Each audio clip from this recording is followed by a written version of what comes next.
11 Ka-52 Alligators, sitting on the apron, rotors folded, weapons bays open, fuel lines running hot. In the next 22 minutes, 8 of them would be burning. This is the story of how Ukrainian military intelligence turned a Russian aviation squadron's most predictable moment into its most catastrophic morning. Patience, precision, and a kind of cold-blooded tactical calculus the Kremlin never thought Kyiv could execute at this scale. The Ka-52 Alligator. Start there. Because you can't understand why this strike mattered without understanding what this machine does to Ukrainian ground forces.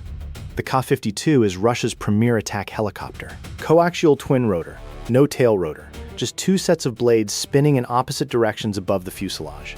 That gives the Alligator something most attack helicopters lack, the ability to hover turn in any direction without repositioning its entire body. For a weapons platform, that matters. The pilot can track a target while the helicopter pivots, keeping the weapon suite oriented without burning time or altitude. The primary standoff weapon is the Vickr-1 laser-guided anti-tank missile. Range, up to 12 kilometers. Warhead, tandem-shaped charge designed to defeat reactive armor. A single Vickr hit on a Ukrainian BMP infantry fighting vehicle gives the crew roughly 4 seconds. On a T-64 tank, maybe 8. The tandem charge punches through the explosive reactive armor tiles. Then the second stage goes through the steel beneath. Russia has used the Ka-52 as a standoff strike platform throughout the full-scale invasion. The tactic is consistent. Pop up from behind a tree line or ridge line, climb just high enough to acquire a laser lock, fire a Vickr at maximum range, drop back behind cover before Ukrainian air defense can respond. Pop-up attack. Shoot and scoot. The crew never needs to see the explosion. I'm your host at ConflictEast, where we analyze the battles that change wars. Today we're breaking down the largest single-day loss of Ka-52 airframes in this conflict. Not in a dogfight, not against a Patriot battery, but on the ground. In their own rear area sanctuary. During what Russian Aviation Command believed was the safest 15-minute window of the entire operational cycle. The Berdyansk airfield sits in occupied Zaporizhzhia, roughly 60 kilometers from the active front. Under Russian control since the opening weeks of the invasion, it had been progressively developed into a forward aviation hub. The Kremlin built hardened aircraft revetments, reinforced concrete walls and earth berms meant to protect parked aircraft from artillery and cruise missile strikes. Individual bays, each housing a single helicopter. The logic was sound. Even if Ukraine struck the airfield, dispersal meant you might lose 1 or 2 airframes, never the whole squadron. That logic had one fatal assumption buried inside it: that Ukraine couldn't hit with enough simultaneous precision to defeat dispersal. Wrong. The GUR, Ukraine's main intelligence directorate, runs a persistent reconnaissance network inside occupied territory. The cell operating in the Berdyansk area had been active for months before this strike, building what intelligence analysts call a pattern of life assessment. Not just where the helicopters were, when they moved, when they refueled, when the weapons racks were loaded, when ground crews were on the apron versus inside the maintenance hangars, when pilots were in their aircraft versus in the operations building. Pattern of life is the foundation of precision strike planning. You don't just need a location. You need to know when the target is most vulnerable, most concentrated, most exposed, and hardest to protect within the available response window. For the Ka-52 squadron at Berdyansk, the GUR cell identified that window with surgical clarity. Which weapon proved deadlier to the Ka-52 fleet? The ATACMS ballistic missile, the Storm Shadow cruise missile, or the FPV drone swarms Ukraine deployed against rear area targets? Comment below. A for ATACMS, B for Storm Shadow, C for FPV drones, because the answer shapes everything about why this strike was planned the way it was. The Alligators operated on a predictable cycle dictated by mission tempo and logistics. Each combat sortie burned approximately 2 tons of fuel. The helicopters carried enough for roughly 90 minutes of flight, including combat loitering time near the front. After each sortie, they returned to Berdyansk for a full ground cycle. Defueling residual fuel, full refuel to capacity, rearming with fresh Vickr missiles and unguided rocket pods, maintenance checks, crew rotation. The full ground cycle took between 45 minutes and 90 minutes, depending on maintenance requirements. And during that cycle, the helicopters had to leave their protective revetments. The revetments were designed for storage, not servicing. Fuel trucks couldn't fit inside most of them. Weapons loading equipment required open apron space. Maintenance crews needed access from multiple angles. So during the ground cycle, the Alligators sat on open concrete. Fuel lines attached, weapons bays swung open, maintenance panels lifted, crews moving around them with equipment. Exposed. All of them. Simultaneously. The GUR cell documented this pattern across multiple cycles over several weeks. Satellite imagery, likely from commercial providers operating in coordination with Ukrainian intelligence, confirmed the apron activity timing. Human intelligence assets in the broader Berdyansk area provided confirmation of ground crew, shift patterns, and fuel truck schedules. The picture that emerged was precise enough to build a strike plan around. Stay with me, because what happens in the next 18 minutes on that apron ends the operational life of one of Russia's most capable aviation assets in the southern theater. The strike weapon was the Army Tactical Missile System, ATACMS, specifically the MGM-140B variant carrying a unitary warhead rather than cluster submunitions. The unitary warhead carries a 227-kilogram blast fragmentation payload. On impact with a concrete apron, it generates a lethal fragmentation radius of approximately 150 meters and a pressure wave that will structurally damage any aircraft significantly beyond that. Ukraine received ATACMS in multiple tranches from the United States. Early deliveries were cluster warhead variants, the M39 with M74 APAM submunitions. Later deliveries included the unitary M57 variant. For a strike on a hardened airfield with personnel present, the trade-offs are different. A single unitary impact is more lethal at the point of contact, with a defined fragmentation radius. Against dispersed aircraft on an open apron, you need multiple rounds for coverage. But against a concentration of aircraft during a ground cycle, when they're close together, fuel lines running, weapons exposed, multiple unitary warheads hitting across the apron can achieve catastrophic results. The planning math was brutal in its simplicity. In their revetments, the Ka-52s were at maximum separation. But on the apron during the refuel cycle, operational necessity forced them closer together. Fuel truck routing, weapons loading sequences, maintenance access paths, all of it created natural clustering. The GUR analysis identified 3 primary concentration zones on the Berdyansk apron during peak ground cycle activity. 3 aim points. Multiple ATACMS rounds per aim point. A launch window calculated to arrive during the 18-minute overlap when the maximum number of airframes would be simultaneously exposed. There was a problem. A TACMS flight time from launch to impact depends on range. From the nearest Ukrainian-controlled territory capable of hosting an M270 MLRS launcher, approximately 130 to 140 kilometers from Berdyansk, flight time was between 7 and 9 minutes. 7 to 9 minutes from the moment the launchers fired to the moment the warheads arrived. 7 to 9 minutes during which Russian air defense would have the opportunity to detect the inbound missiles and engage them. Berdyansk was not unprotected. Russian forces had deployed air defense throughout occupied Zaporizhzhia. 300 batteries, Buchem-3 systems, and shorter-range Torm-2 systems provided layered coverage of key rear area installations. The airfield itself sat within range of multiple overlapping air defense zones. That was the problem the strike planners had to solve before a single rocket left a launcher. The solution was not to bypass the air defense, it was to blind it. In the hours before the ATACMS launch, Ukrainian forces conducted what appeared to be routine drone harassment operations across occupied Zaporizhzhia. This was a tactic Ukraine had refined extensively, sending waves of Shahed-type one-way attack drones and long-range FPV drones toward rear area targets, forcing Russian air defense operators into active engagement mode. Active radar, active tracking, active fire control. The drone waves accomplished 2 things at once. First, they gave Russian air defense operators something real to focus on, real threats requiring real engagement decisions.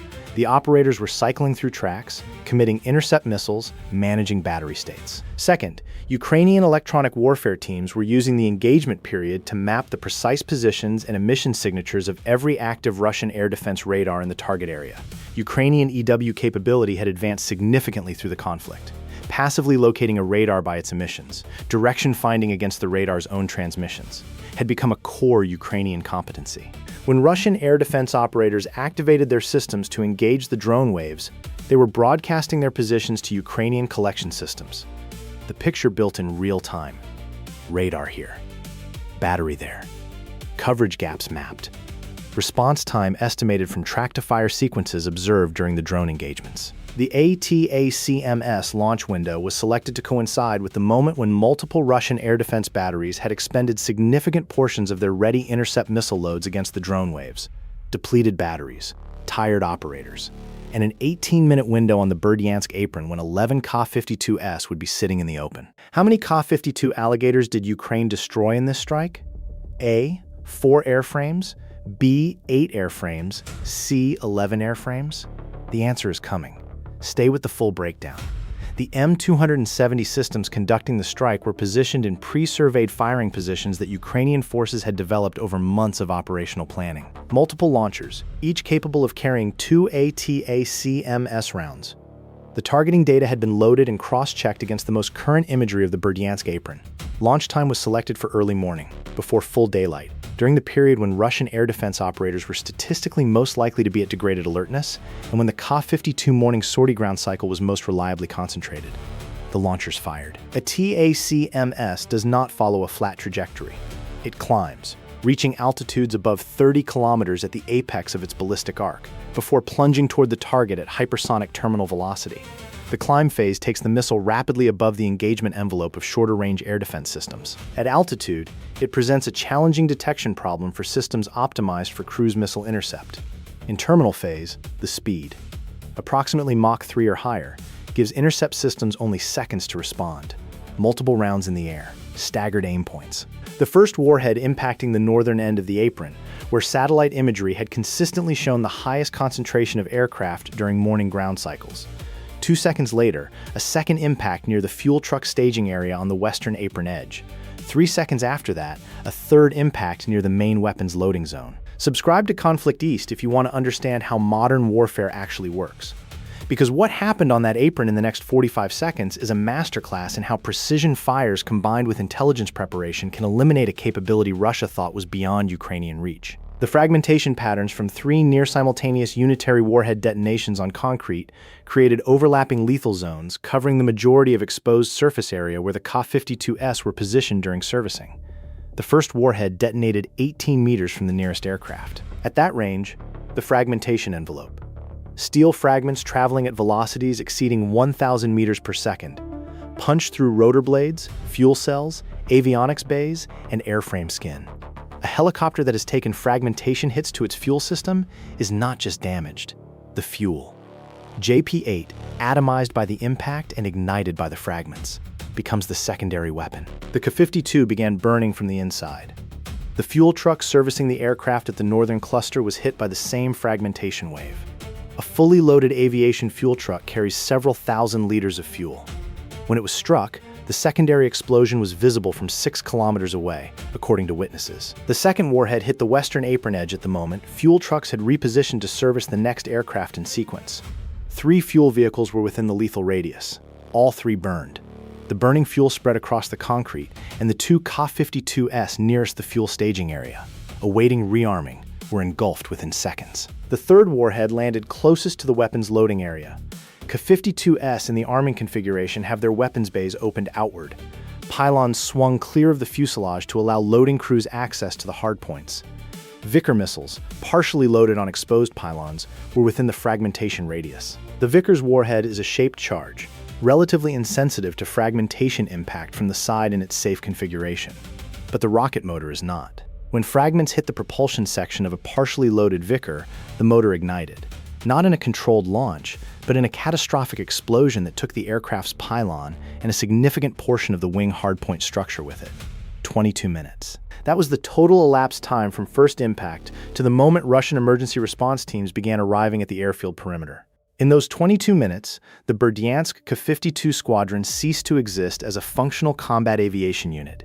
Ukrainian General Staff reports, cross-referenced against satellite imagery obtained in the hours following the strike, confirmed the initial damage assessment. 8 Ka-52 airframes were destroyed or damaged beyond immediate repair. Of the 11 helicopters on the apron during the ground cycle, 8 were total losses. The remaining 3 sustained fragmentation damage, rotor system hits, avionics bay penetrations, airframe skin breaches, requiring extensive maintenance before any could return to operational status. The financial numbers are staggering. A single Ka-52 has an estimated production cost of approximately 16 to 17 million US dollars. 8 destroyed airframes puts the aviation hardware loss between $128 and $136 million. But the cost goes further. The Vickers missiles destroyed on the pylons and in storage near the loading area. Ukrainian sources estimate between 40 and 60 missiles burned or detonated. At approximately $2 million per missile, that adds another $80 to $120 million. Ground equipment, Fuel trucks, maintenance vehicles, weapons loading equipment, destroyed in the secondary fires added further millions. Total material loss at Berdyansk that morning is estimated at between $240 and $290 million, destroyed by ATACMS rounds that cost approximately $1 million each. If you believe tactics win wars, type ConflictEast in the comments. Because this is exactly the kind of exchange ratio that changes the arithmetic of a conflict. But the financial loss, as devastating as it was not the most significant consequence of the Berdyansk strike. The most significant consequence was operational. The Ka-52 Squadron at Berdyansk had been the primary aviation fire support asset for Russian ground operations on the northern Zaporizhzhia axis. These were the helicopters flying pop-up standoff strikes against Ukrainian mechanized units trying to consolidate positions in the gray zones between the front lines. Ukrainian commanders had identified the Ka-52 threat as a primary impediment to daylight ground movement. The helicopter's 12-kilometer standoff range meant they could engage Ukrainian vehicles before any Ukrainian ground-based anti-armor system could respond. With the Berdyansk squadron essentially eliminated, Russian ground forces in that sector lost their primary aviation fire support. The immediate consequence was a window, narrow but real, during which Ukrainian mechanized forces could conduct daylight repositioning and logistics movements that had previously been impossible under Ka-52 observation and engagement threat. There was one more dimension to the aftermath that intercepted communications revealed. Russian Aviation Command's response to the Berdyansk strike generated significant radio traffic in the hours following the attack. Ukrainian signals intelligence pieced together intercepts that revealed an organization in genuine shock. Not just because of the losses, though the losses were catastrophic, but because of what the attack demonstrated about Ukrainian intelligence penetration of Russian operational security. The question was not just how Ukraine hit Berdyansk. The question was how Ukraine knew when to hit Berdyansk, the precise timing. Arriving during the 18-minute overlap of maximum aircraft exposure was not coincidence. Russian Aviation Command understood that. The strike had been planned around their own ground cycle schedule. That meant their schedule was known, which meant either their communications were compromised, their pattern of operations had been systematically observed long enough to predict future cycles, or they had human intelligence assets operating inside their own perimeter. Possibly all three. The response was immediate disruption of established ground cycle patterns. Russian aviation units in occupied Zaporizhzhia that survived began conducting irregular servicing cycles, changing timing by hours between sorties, splitting ground cycles across multiple locations, and increasing security perimeters around airfield facilities. All of this reduced operational efficiency. Sorties took longer to turn around. Weapons loadouts were sometimes incomplete because irregular timing conflicted with weapons resupply schedules. Crews spent more time on alert and less time resting. The degradation extended beyond the immediate aftermath. Russian Aviation Command pulled surviving Ka-52 assets further back from the front, to airfields beyond the range of the ATACMS variant Ukraine was known to be operating. Longer transit times to and from the combat area. Fewer sorties per aircraft per day. Less time for actual standoff strikes once on station. What would NATO planners have done differently with the same intelligence picture and the same available weapons?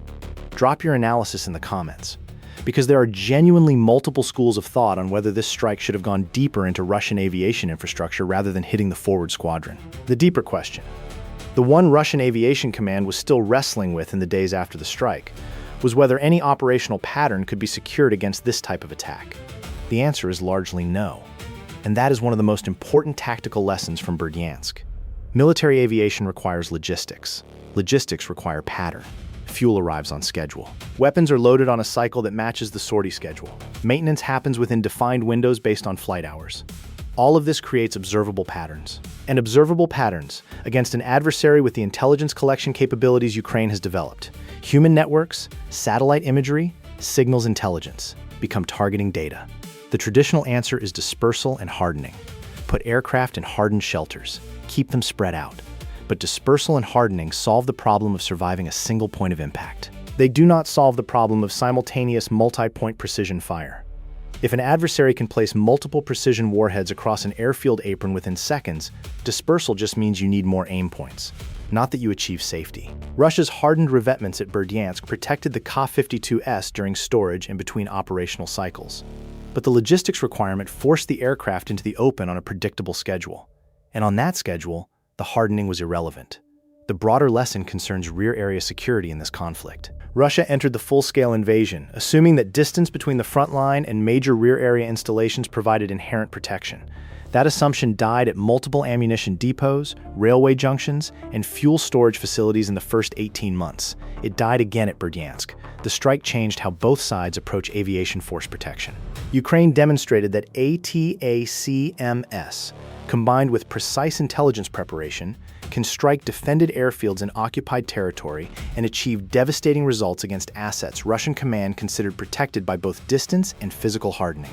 The combination of ground cycle timing intelligence and multi-point precision fire solved the dispersal problem that single-point strikes could never crack. For Ukrainian planners, Berdyansk validated an approach that had been developing for months. Treat Russian aviation not as an air defense problem, where you try to intercept missiles while they're flying toward you, but as a logistics problem, where you attack the aircraft on the ground during the moments when operational necessity makes them most vulnerable. Here is the answer to the quiz from earlier in this breakdown. How many Ka-52 Alligators did Ukraine destroy at Berdyansk? The answer is B, 8 airframes confirmed destroyed, with the remaining 3 aircraft damaged and non-operational. Not 4. Not the full 11 on the apron. 8. The 3 that survived were in the overlap zones between the fragmentation envelopes of the 3 warheads, benefiting from their slightly greater distance from impact points and from the positioning of burning aircraft and equipment that partially absorbed the fragmentation wave before it reached them. It was not protective design that saved those 3 aircraft. It was geometry. The Berdyansk strike raises 3 questions military analysts are still debating. Was targeting only the forward squadron the right call? Or should the strike have simultaneously hit the deeper aviation maintenance and storage facilities to prevent rapid replacement of the lost airframes? Could Russian Aviation Command have prevented this outcome with different operational security procedures for their ground cycle? Or was the intelligence penetration deep enough that any predictable pattern would have been exploited? And what would you have done differently as the Ukrainian strike planner, knowing you had a finite number of ATACMS rounds and a target array that extended far beyond a single airfield? Drop your analysis in the comments. These are not rhetorical questions. The decisions made in these planning cycles will appear in military doctrine studies for the next generation of commanders. Subscribe to ConflictEast, because we break down the battles that textbooks will study for decades. The Berdyansk apron is quiet now. The concrete carries the burn marks, carbon shadows where helicopters once sat. The revetments that were supposed to make the squadron untouchable stand empty. Steel fragments are still embedded in the blast barriers. Ground crews who survived are dispersed to other assignments. And somewhere in Russian Aviation Command, planners are staring at a problem they don't have a complete answer to. How do you sustain forward aviation operations against an adversary that has turned your logistics cycle into your most dangerous moment? The wrecks have been removed, but the tactical lesson remains. Modern warfare punishes predictability without mercy. The Alligators were feared at 12 kilometers of standoff range. At 0 range, on a concrete apron with fuel lines running and weapons bays open, they were the most vulnerable they would ever be. Ukraine found that moment, and Ukraine hit it. Real tactics, real consequences. ConflictEast.